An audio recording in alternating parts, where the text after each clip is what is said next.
오늘은 본문의 말씀을 통하여 예수님은 누구신가라는 주제로 말씀을 나누도록 하겠습니다. 여러분, 오늘 본문에 보면 사도 바울 일행이 지금의 터키 지역인 안디옥에서 안식일에 유대교인들과 유대교에서 개종한 이방인들에게 설교 겸 전도한 내용으로 그 핵심 주제는 예수님은 누구신가라는 것입니다. 여러분, 그렇다면 왜 사도 바울이 그들에게 말씀을 증거하며 예수님이 누구신가를 이렇게 밝히 가르쳤을까요? 그것은 바로 예수님에 대해 바르게 알아야 바르게 믿을 수 있고 바르게 믿어야 바르게 신앙생활을 할 수 있기 때문입니다. 그렇다면 여러분들은 예수님을 누구라고 생각하십니까? 여러분, 한 번은 주님께서 제자들에게 내가 누구냐라고 물으시자 그때 베드로가 주는 그리스도시요 살아계신 하나님의 아들이십니다 라고 그렇게 믿음의 대답을 했습니다. 그리고 주님께 크나큰 칭찬을 받지요. 그리고 얼마 후에 도마는 나의 주 나의 하나님이시라고 그렇게 고백을 했습니다. 여러분, 여러분들에게도 우리 주님이 유일한 하나님의 아들이시오 살아계신 하나님의 아들이시며 부활하시고 우리에게 유일한 메시아가 되는 나의 주 나의 하나님이란 고백이 언제나 넘쳐나시길 바랍니다. 그렇다면 우리가 믿는 예수님은 누구실까요? 첫째로 다윗에게 약속하신 분입니다. 22절과 23절이 이렇게 말합니다. 패하시고 다윗을 왕으로 세우시고 증언하여 이르시되 내가 이새의 아들 다윗을 만나니 내 마음에 맞는 사람이라. 내 뜻을 다 이루리라 하시더니 하나님이 약속하신 대로 이 사람의 후손에서 이스라엘을 위하여 구세주를 세우셨으니 곧 예수라라고 했습니다. 여러분, 다윗이 누굽니까? 이스라엘의 두 번째 왕으로 하나님의 마음에 합한 자로 하나님의 사랑을 아주 많이 받았던 그러한 믿음의 사람이었습니다.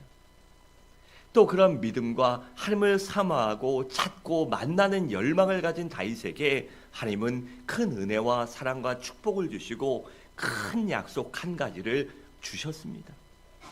그것이 무엇일까요? 바로 다윗의 후손 중에 메시아를 탄생케 하시겠다는 것이었습니다. 그래서 사무엘상 7장 15절과 사무엘하 7장 15절과 16절은 이렇게 말씀합니다. 내가 내 앞에서 물러나게 한 사울에게서 내 은총을 빼앗은 것처럼 그에게서 빼앗지는 아니하리라. 내 집과 내 나라가 내 앞에서 영원히 보존되고 내 왕위가 영원히 견고하리라 라고 했습니다. 여기 왕위가 영원히 견고케 하리라는 것은 바로 메시아의 탄생을 의미합니다.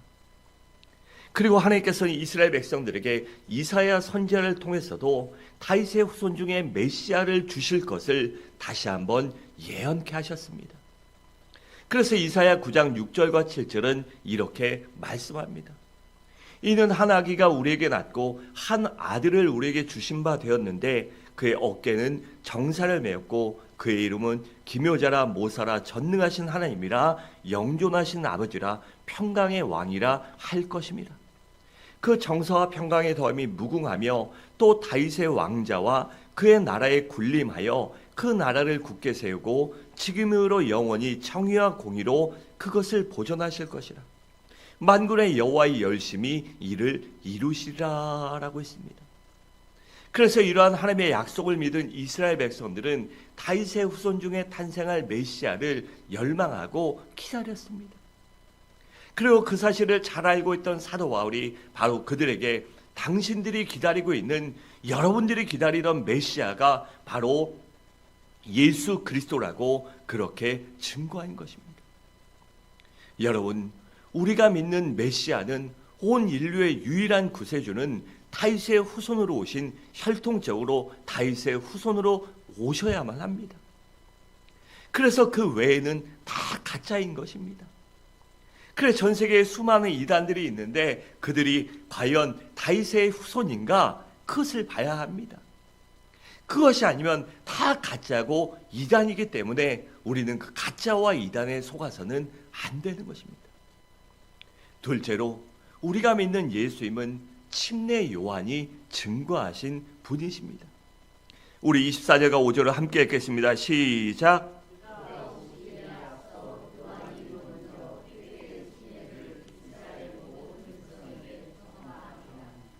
요한이 그 달려갈 길을 마칠 때에 말하되 너희가 나를 누구로 생각하느냐? 나는 그리스도가 아니라 내 뒤에 오시는 이가 있으니 나는 그 발의 신발끈을 풀기도 감당하지 못하리라 하였으니 아멘. 여러분, 사도 바울이 유대인들에게 예수님을 증거하면서 했던 두 번째 얘기가 바로 침례 요한이 증거한 분이 우리가 믿는 예수님이란 사실입니다. 여러분, 이스라엘은요, 그들이 왕을 요구했고요. 그리고 왕을 요구하고 어떻게 됐습니까? 그 왕이 하나님의 뜻과 멀어져서 그들에게는요, 말라기 선지자 이후에 400년 동안 하나님이 선지자를 주시지 않으셨어요. 그래서 이스라엘은 영적인 암흑기가 그 긴 400년 동안 있었습니다. 그런데 어느 날 침례 요한이 나타나서 하나님의 말씀을 외치자 영적으로 굶주렸던 수많은 유대인들이 모여들기 시작합니다. 그리고 침례 요한의 말씀을 듣고 가슴을 치고 회개하며 그 요한에게 침례를 받았어요. 그리고 이제 그 땅에 영적인 부흥이 일어날 조짐이 보이기 시작합니다. 그리고 그 영적인 부흥을 경험한 이스라엘 백성들은 침례 요한이 메시아가 아닐까? 저분이 저 사람이 메시아가 아닌가라는 그러한 기대와 혹심을 갖습니다. 그래서 침례 요한에게 당신은 누구십니까? 당신이 혹시 우리가 기다려야 되는 메시아입니까? 라고 물어봅니다. 그래야 침례 요한이 뭐라고 대답합니까? 나는 메시아가 아니라 메시아의 길을 예비하는 사람이다. 나는 당신들이 볼 때 어떠한 능력과 권세와 영적인 능력이 있을지라도 나는 메시아의 신발끈을 묶을 자격조차 없다라고 그렇게 고백합니다. 그래서 마태복음 3장 11절과 12절은 이렇게 말씀합니다. 나는 너희로 회개하게 하기 위하여 물로 침례를 베풀거니와 내 뒤에 오는 이는 나보다 능력이 많으시니 나는 그의 신을 들기도 감당하지 못하겠노라. 그는 성령과 불로 너희에게 침례를 베푸실 것이요 손에 키를 들고 자기의 타작 마당을 정하게 하사 알곡은모와 곡간에 들이고 쭉저기는 꺼지지 않는 불에 태우시리라 라고 했습니다. 이렇게 고백하고 얼마 후에 자신의 앞을 지나가는 예수님을 보자 그 예수님을 향하여 이렇게 고백합니다. 보라, 세상 죄를 짊어지신 하나님의 어린 양이시다라고 고백하며 자신의 제자들에게 내가 메시아가 아니라 저분이 메시아이니 저분을 따르라라고 그렇게 말합니다. 그리고 나서 그는 흥해야 하고 나는 쇠야 하리란 말을 남기고 역사 속에서 조용히 사라지고 맙니다. 이처럼 우리가 믿는 예수님은 침례 요한이 증거한 하나님의 어린 양 메시아이십니다. 다시 말해 우리의 모든 죄를 대속하시고 구원하실 수 있는 온 인류의 유일한 구세주시오 메시아 예수 그리스도라는 사실입니다. 셋째로 우리가 믿는 예수님은 유대교 관원들이 십자가에 못 박아 죽인 분이십니다. 27절과 8절은 이렇게 말씀합니다. 예루살렘에 사는 자들과 그들 관리들이 예수와 및 안식일마다 외우는 바 선지자의 말을 알지 못하므로 예수를 정죄하여 선지자의 말을 응하게 하였도다. 죽일 죄를 하나도 찾지 못하였으나 빌라도에게 죽여달라 하였으니라고 했습니다. 그러니까 사도 바울이 설교하며 세 번째 강조한 것은 바로 예수님은 유대교 관원들의 시기에서 빌라도 총독을 협박해서 십자가에 못 박아 죽인 분이란 사실입니다. 여러분, 유대교 지도자들이 처음부터 예수님을 싫어했던 것이 아닙니다. 예수님에게 관심이 있었던 것이 아니에요. 왜냐하면 예수님은 자신들과 출신 성분 자체도 너무나도 다른 시골 출신의 직업도 별 볼 일 없는 목수였습니다. 또 사역의 중심지도 자신들은 예루살렘이나 대도시나 사람들이 모이고 좋은 지역이었지만 우리 주님은 이스라엘의 변방인 아주 시골 동네인 갈릴리에서 사역하셨기 때문이에요. 더 나아가 주로 상대하던 사람들도 달랐습니다. 이 유대교 지도자들은 어땠습니까? 높으신 분들만 만나고 높으신 분들만 상대했습니다. 하지만 우리 주님은 그런 사람이 아닌 일반 서민들을 만나시며 병들고 가난한 사람들을 만나셨습니다. 그렇기 때문에 자신들과 전혀 겹치는 것이 없고 상관할 바가 없었기 때문에 예수님이 갈릴리에 계실 때는 신경도 쓰지 않았어요. 그런데 절기가 되면 예수님께서 예루살렘 성전에 절기를 지키러 오셔서 백성들을 가르치시고 수많은 병자들을 고치셨으며 여러 가지 기적을 행하시자 군중들에게 많은 인기를 얻게 됩니다. 그제서야 예수님께 관심을 가진 것입니다. 더 나아가 그 관심과 호기심을 해결하기 위해서 예수님께 찾아갔더니 예수님이 대단하신 분들을 대단하게 대접하신 것이 아니라요, 오히려 그들이 너희들은 교권주의자라고 몰아붙이시고 비난하십니다. 그러다 거기에 화가 나서 예수님을 죽이려고 작정하고 공모하여 빌라도 총독을 앞세워 예수님을 십자가에 못 박아 죽인 것입니다. 그렇게 그들이 십자가에 못 박아 죽인 예수를 하나님께서는 사흘 만에 부활시키셨습니다. 여러분, 우리 주님이 부활하셨다는 것은 예수님이 죄가 없으신 분이라는 증거요, 하나님의 아들이시라는 증거이며 온 인류의 유일한 구세주요 메시아가 되신다는 사실입니다. 그래서 믿음에는 부활이 중요한 것입니다. 또한 사도 바울은 십자가에서 죽으시고 부활하신 예수님을 증거했습니다. 사도행전 17장 3절과 4절은 이렇게 말씀합니다. 뜻을 풀어 그리스도가 해를 받고 죽은 자 가운데 다시 살아나야 할 것을 증언하고 이르되 내가 너희에게 전하는 이 예수가 곧 그리스도라 하니 그 중에 어떤 사람 곧 경건한 헬라인의 큰 무리와 적지 않은 귀부인도 권함을 받고 바울과 실라를 따르라라고 했습니다. 왜일까요? 우리 예수님만이 온 인류의 유일한 구세주가 되시기 때문입니다. 넷째로 우리가 믿는 예수님은 죄사함과 의로움을 주시는 분이십니다. 38절과 9절은 이렇게 말씀합니다. 그러므로 형제들아 너희가 알 것은 이 사람을 힘입어 죄사함을 너희에게 전하는 이것이며 또 모세의 율법으로 너희가 의롭다 하심을 얻지 못하던 모든 일에도 이 사람 즉 예수를 힘입어 믿는 자마다 의롭게 하심을 얻는 이것이다 라고 했습니다. 그러니까 예수님만이 우리에게 죄사함을 주시고 우리를 의롭게 해주신다는 것입니다. 여러분, 사람에게 가장 두려운 것이 무엇입니까? 바로 죽음 아닙니까? 그런데 사람들이 왜 죽음을 두려워합니까? 물론 좋은 것, 사랑하는 사람 다 두고 떠나는 것도 그것도 두렵고 가슴 아픈 것이지만 그것보다는요, 죽은 후에 사후세계가 있다는 것을 본능적으로 알고 있기 때문입니다. 또한 사후세계가 천국과 지옥으로 나뉜다는 것도 그들이 알고 있고 인지하고 있기 때문이에요. 그래서 죽었을 때 내가 어떻게 될지 모르기 때문에 지옥 갈 수도 있다, 이런 두려움이 있기 때문에 사람들이 죽음을 그렇게 끔찍하게 두려워하는 것입니다. 여러분, 그런데 왜 사람이 죽게 될까요?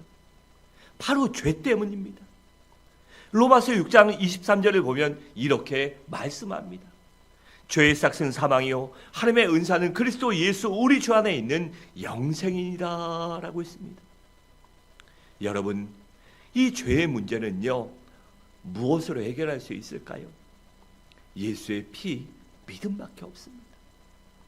율법의 행위로도 해결할 수 없고 종교적인 행위나 윤리 도덕으로 어떠한 종교적인 수행으로도 결코 해결할 수 없습니다. 우리가 아무리 바르고 의롭고 정의롭게 산다고 한들 그것으로 우리의 죄의 문제를 결단코 해결할 수 없습니다. 난 착하게 산다, 법 어기지 않는다, 나는 의롭게 산다. 그래도요, 우리의 죄의 문제를 근본적으로 해결할 수 없습니다. 오직 피로서만 우리의 죄의 문제를 해결할 수 있습니다. 왜일까요? 바로 사람의 생명이 피해 있기 때문입니다. 레위기 17장 11절을 보면 이렇게 말씀합니다. 육체의 생명은 피해 있음이라. 내가 이 피를 너희에게 주어 제단에 뿌려 너희의 생명을 위하여 속죄하게 하였나니 생명이 피해 있으므로 피가 죄를 속죄하느니라 라고 했습니다. 그렇기 때문에 구약시대에는 짐승의 피를 들여 일시적으로 부분적으로 속량 죄사함을 얻었습니다. 여러분, 사람이 그 짐승의 피를 드리고 그때 다 모든 죄를 고백할 수 있을까요?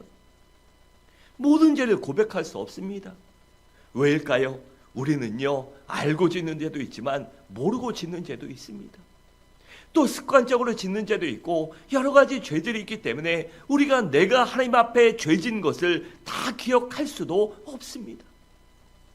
그래서 하나님께서 사람들의 죄를 영원히 단번에 씻어주시려고 그리고 구원해 주시려고 죄가 없는 예수님을 이 땅에 보내시고 십자가에 피 흘려 죽게 하시고 부활하게 하신 것입니다.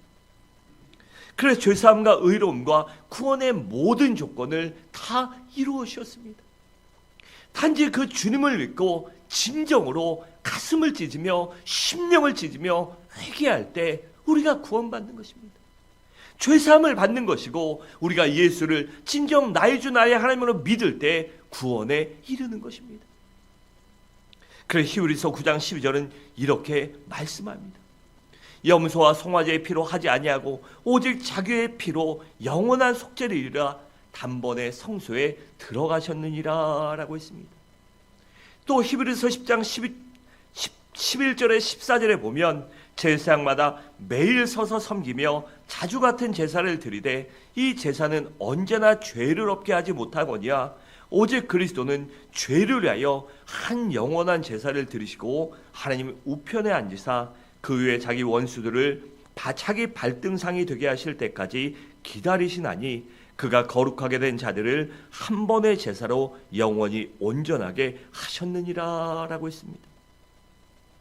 여러분, 우리가 죄사함 받고 의인이 되어 구원받을 수 있는 길은 오직 한 가지밖에 없습니다. 바로 십자가에 피 흘려 죽으시고 부활하신 예수 그리스도를 나의 주 나의 하나님으로 나의 구세주로 믿는 믿음뿐입니다.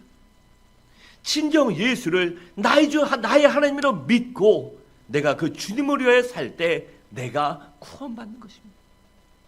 그래서 로마 3장 28절은 이렇게 말씀합니다. 그러므로 사람이 의롭다 하심을 얻는 것은 율법의 행위에 있지 않고 믿음으로 되는 줄 우리가 인정하노라라고 했습니다. 또 갈라디아서 2장 16절에 보면 사람이 의롭게 되는 것은 율법의 행위로 말미암는 것이 아니요 오직 예수 그리스도를 믿음으로 말미암는 줄 알므로 우리도 예수 그리스도를 믿나니 이는 우리가 율법의 행위로서가 아니고 그리스도를 믿음으로써 의롭다함을 얻으려 함이라.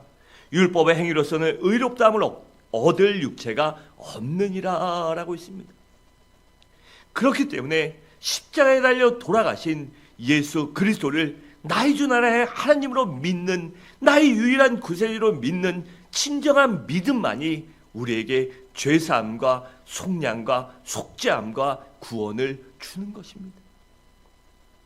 사랑하는 성도 여러분, 말씀을 마치도록 하겠습니다.